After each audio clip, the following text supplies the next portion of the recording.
A significant weekend in the Premier League to look forward to, and of course, first against sixth dominates, doesn't it? Liverpool and Manchester United, the two most successful teams in English club football history, will meet on Sunday, but the gap is a chasm. 16 points after 16 games. It's the widest gap, the biggest advantage Liverpool had over United at this stage of any season since 1990. Let's start our deep dive into this game by hearing from Jose Mourinho. Jose, this Liverpool team, it feels very much like it's in the image of Jurgen. He's been able to build it to look very much like him.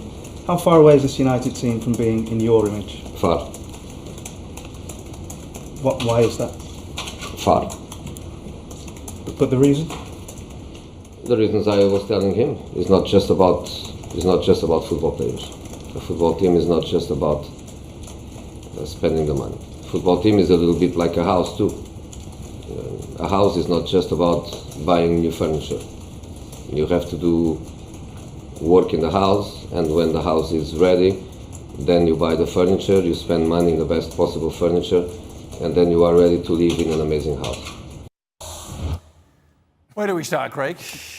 For starters, living room. He spent 2.5 years living in a hotel, so he's no place to be talking about houses, is it? Well, if he's talking about building houses, he's 2.5 years in. His house is, everything's, the roof's blown off, the doors are off, the windows are broken. There's no point putting any furniture in because it's pouring cats and dogs through the hole in the roof because there's so many problems there.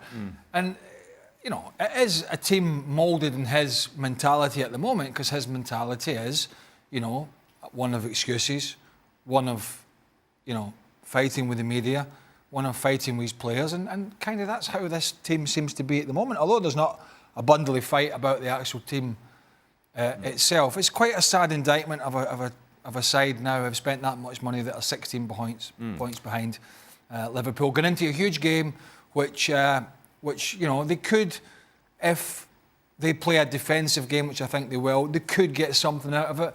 Potentially, but if Liverpool play to their full potential, I think it could be a relatively comfortable victory for the Reds, for Liverpool. We seem to have been here so many times before, Mourinho, though. The omelette and eggs comment, which was a decade ago, wasn't it? How can I make an omelette if I can't buy the eggs? You know, it's the same thing, isn't it?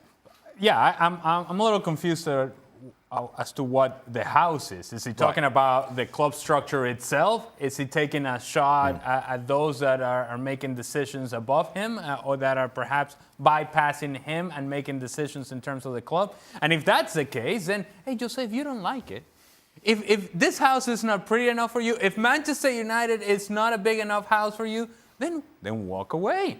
Nobody's forcing you to stay here. And by the way, if somebody can impact what actually happens within the structure of the club is the manager, and certainly so Jose Mourinho, who we know has power, who we know wields power. And so if that's the case, then maybe you can change the furniture and you can change the house and you can put a paint color on it that you wanted. But the problem is that whatever changes that he has made, it has not worked either. Look, for me, this is quite clearly Jose Mourinho having another dig at Woodward. And on one hand, he's right. Woodward, ever since he inherited the job from Gill, has not been anywhere near as good a chief exec as Gill was, and it's shown. I mean, that's also kind of added to the fact that Sir Alex Ferguson walked away at the same time. But for Jose Mourinho, given his spending, given what we've seen from him and from his teams over the last 2.5 years, this has got to be a team that, at the very least, starts to look like Jose Mourinho. And that sort of money buys a pretty good house, doesn't it? Why do you spend this amount of money, in his terms, on furniture if you still have questions about the house? The other thing I think that doesn't help Jose Mourinho in looking any better in all of this is that we've seen this before. Ever since he left Inter Milan, some success at Real, it unraveled rather quickly. Some success at Chelsea, good success at Chelsea in his second spell, unraveled very quickly. He came in here, was very happy to take credit, and started to boast about 3 major trophies very early on, which is rather ridiculous in my opinion. But now it's unraveled, and now, as willing as he was to take the credit, he's not willing to take the blame. No, I know Rob was waiting very patiently. Let me just say, and I repeat what I said a couple of days ago, it's a train crash at the moment. It's not going to get much better. It might get a little better. It won't get a lot better.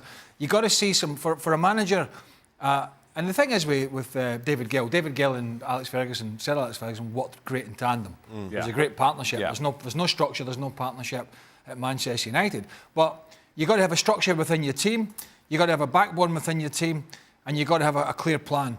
We have a team who are getting no results, who are playing poorly, who have qualified in Europe, but I don't think that's much to shout about because they'll go out sooner rather than later. You've got the star player probably want to transfer in Paul Pogba. You've got the guy who's got a security van behind him with his wages in every week, Alexis Sanchez, not playing. You've got all these other you've got Lukaku coming out talking about weight and this. You've got youngsters not playing. You've got so many problems there. It's not going to alleviate itself until, and I keep saying this, we're repeating it, until they change the manager, nothing's going to change at this club. But Stuart, he keeps on coming back to the same refrain. Your thoughts on this emphasis on structure, which Mourinho keeps on going to? Well, when he can't get success with the team, which is his job, he's got to make sure they play well week in, week out. He's got to pick the right team. He's got to pick the right players when he does his recruitment. If he can't get that right, then he has a go at somebody that the board, the structure of the club, the academy, whatever it may be, even the fans, I think he's having a little bit of a go at. He's having a go at everybody, barring himself. And Alejandro's absolutely right about that's what he's trying to complain about, the structure of the club. He's just got to get on with his side of the game, and that's to coach the players, make them a better team, pick the right players, and get on with the players. At the moment, they're at loggerheads, and if you loggerheads between the players and the manager, you're never going to win football matches.